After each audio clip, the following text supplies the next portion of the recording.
Cranberry Mystery by Wendy and Harry Devlin.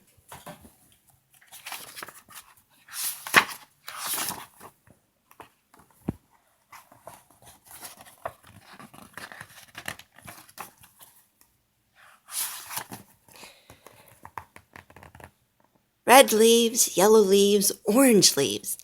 It was a beautiful Indian summer, but strange things were happening in Cranberryport. Mysterious things.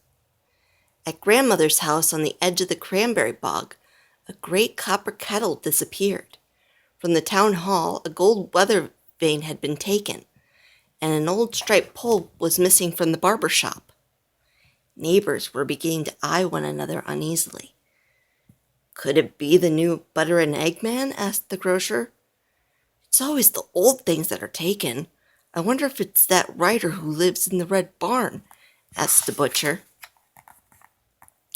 When a grandfather clock was stolen from the mayor's house, he hurried downtown and offered $100 for its reward. Almost in tears, he explained to the sheriff that the clock had been in his family for 200 years. Maggie felt very sorry for him. "I wish we could help," said Maggie to her sea captain friend. "Suffering codfish, I could sure use that reward," mused Mr. Whiskers. "I need a motor for my boat." The sheriff scoffed when Maggie and Mr. Whiskers offered their services. "Tend to your clamming, Mr. Whiskers. And as for you, Maggie, when a little girl catches a thief that I can't catch, I'll make her a deputy." A few days later, Mr. Whiskers lost a treasure himself. After supper at Grandmother and Maggie's house, he had trudged home over the sand dunes to his weathered cottage by the sea. As he opened the door, he was shocked to see overturned chairs, pushed back rugs, and ransacked closets. Mr. Whiskers looked around the room. He caught his breath. Annabelle was gone. Annabelle, the carved figurehead from his grandfather's ship and his greatest treasure, was gone. "Jumpin' sea cows, the blinkin' pirates are in trouble now. No one is going to have my Annabelle," he said to himself in a fury. Mr. Whiskers rushed out into the dusk and followed the drag marks in the sand to the ocean's edge. He looked out over the bay, but all he could hear was the lapping of water. All he could see was a small light in the purple darkness. In the morning, when the sheriff learned of the new crime, he ordered his entire force into action. One man was sent to look for prints. Another set up roadblocks. Deputies were assigned to cover auctions and antique stores to trace stolen pieces.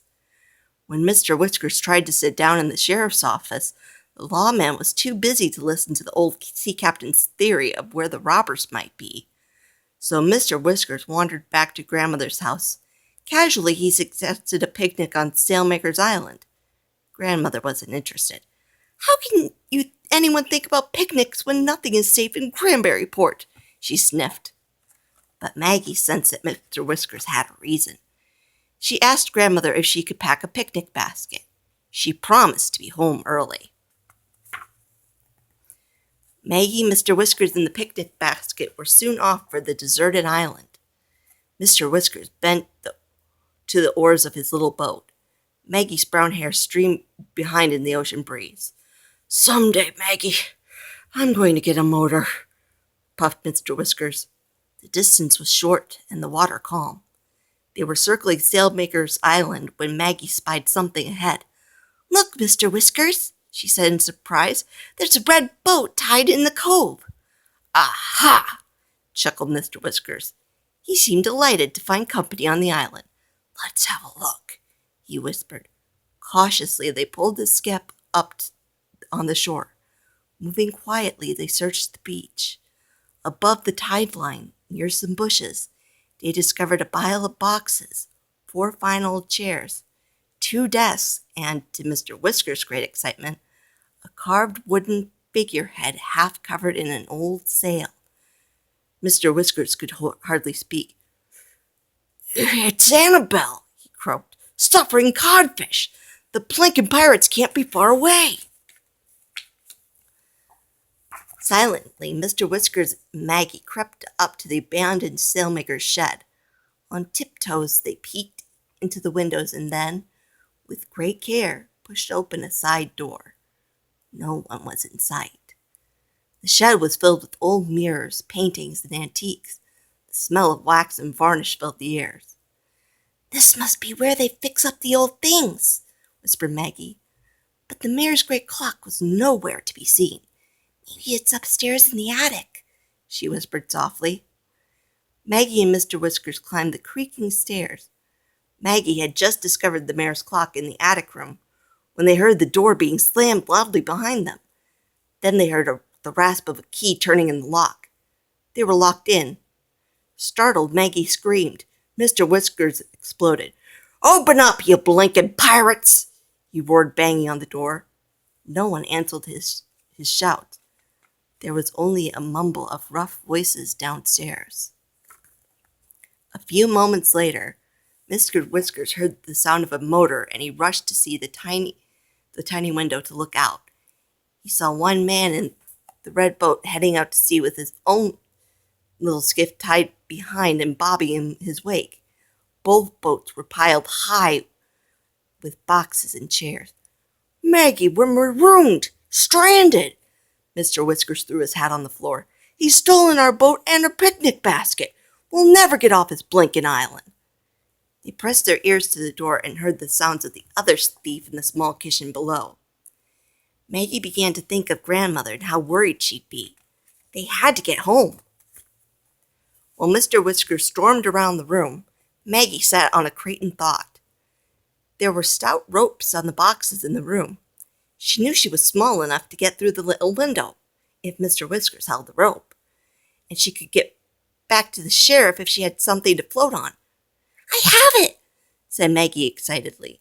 Despite Mr. Whiskers' worries and protests, Maggie was gently lowered out of the window. Mr. Whiskers sang 16 Men on a Dead Man's Chest at the top of his voice so that the sound of the knotted rope on the window would not be heard. Maggie's mouth was dry and her heart beat wildly as she slowly swung down on the rope. What if the robber heard her? She was relieved to feel her feet touch the ground, but still trembling, she made her way from bush to bush, down the hill to where Annabelle, the wooden figurehead, lay. With great effort, Maggie dragged Annabelle on the old sail to the water's edge. Taking one of the oars that Mr. Whiskers had stowed in the bushes, Maggie pushed the figurehead into the water and hauled herself aboard. Soon she was paddling Annabelle toward Cranberry Port, grateful for the incoming tide and the last red rays of the setting sun. From the attic, Mr. Whiskers' eyes never left Maggie until she was out of sight. "Annabelle sails again," he says, "and Maggie must be the pluckiest captain she's ever had." Annabelle sails again.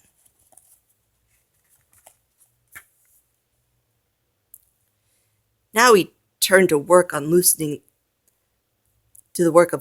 the hinges on the attic door. 2 hours later, he peered out the window that overlooked the bay. There was a full moon and the ocean was silver with light. He saw a boat moving into the waters of the cove. There were no lights on the boat, and poor Mr. Whiskers could only hope it was the sheriff. What if Maggie never made it? He groaned. Mr. Whiskers' pulse quickened. Was it the thieves or the sheriff's boat? He could wait no longer. From the far side of the room, he made a desperate lunge for the door.